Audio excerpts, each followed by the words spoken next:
তুমি কারোর কথাই থাকো না, নিজের কাজ নিয়েই ব্যস্ত থাকো। কিন্তু কিছু মানুষ আছে যারা তোমার কথা নিয়েই পড়ে থাকে।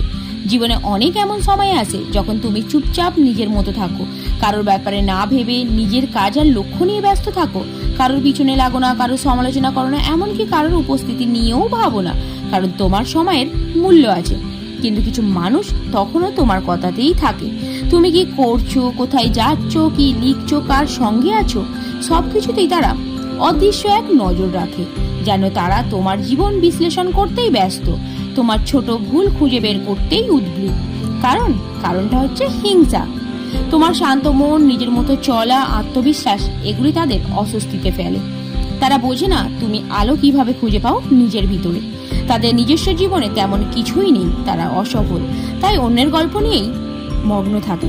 তুমি তাদের কাছে এক রহস্য, যাকে বুঝতে না পেরে আরো বেশি নজর রাখে।